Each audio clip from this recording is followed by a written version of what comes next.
Hello guys! Magluluto tayo ng arroz caldo para sa hapunan. Let's go! Ito ay mga ingredients. Sibuyas, luya at bawang. Yung basic lang naman kasi pambahay lang. Pang sarili. Tsaka yung konting chicken. At ang ginagamit namin ay malagkit para masarap. Malagkit rice. Masarap. Okay, hiwain ko muna ha. Diyan muna kayo.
Rin tayo ng itlog para masarap. Net!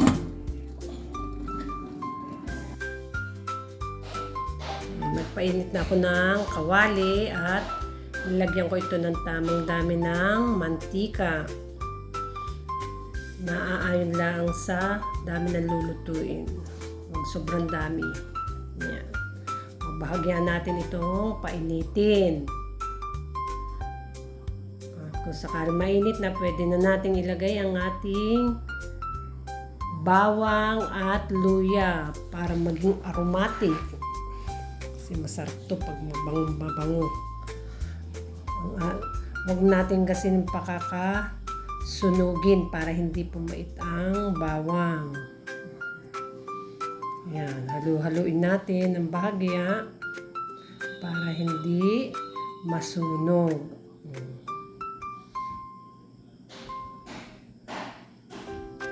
Pwede na natin isinod dyan ang sibuyas. Maaaring na natin isinod ang sibuyas. Halu-haluin din para hindi masunog.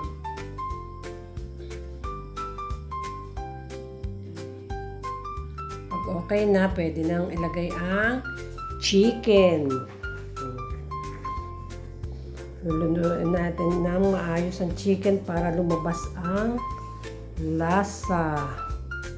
Ayan. Ang ginamit naming chicken ay yung 45 days para madali siyang lumambot. Yung wing parts ang aming ginamit. Wings part. Nislice ko na lang para madami. Ayan. Gisa-gisa hanggang sa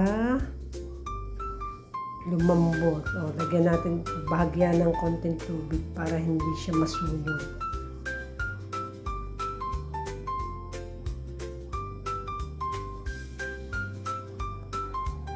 Naglalagay din kami ng turmeric para malinamnam.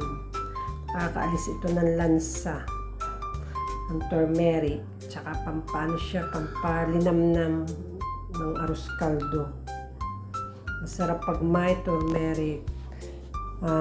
Sugon din sa dami ang ilalagay. Kumbaga, tansyahin nyo na lang kung gaano kadami ang inyong ilalagay.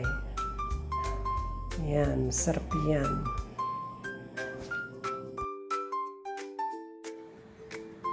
Luto na ang ating nilabong itlog. Babalatan na natin.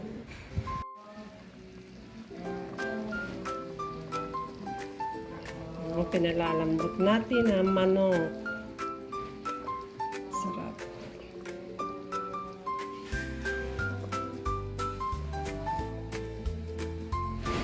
Hindi ka magpla. Hindi po. Once malambot na ang manok, pwede na nating ilagay ang ating malagkit rice. Oh. Ayan, itong bumulak. Kailangan lang laging haluin para hindi kumapit sa ilalim at saka para hindi siya magbuo-buo. Kumbaga, continuous ang paghalo.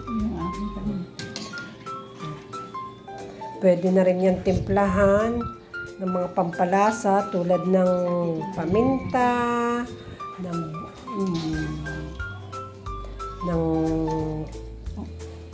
yung chicken cubes, tsaka patis. Patis ang ginagamit namin pampaalat. Tapos chicken cubes na lang yung ginagamit naming seasoning kasi malasa na yun. Hindi na kami naglalagay ng iba pang seasoning dyan. So, pag once na naiiga siya, dinadagdagan namin siya ng tubig. Kasi nga ang tendency para siyang kanin na naiin-in. So, nag-a-add lang kami ng tubig para magkasabaw, para masarap siya. Nasa sa inyo ng panlasa kung tama na sa inyo or kulang pa. Continuous lang ang halo. Masarap yan pag tag-ulan. Mas masarap ang arroz caldo pag tag-ulan. Yan, okay na ang bigas. So, pwede na siya. Konting-konti na lang. Luto na siya. Pwede nang kainin. Yan yung aming hapunan for today. Okay, simple lang siya. 2-in-1 na siya. 2-in-1, kanin at pang-ulam. Ayan, nilagay ko na rin yung itlog.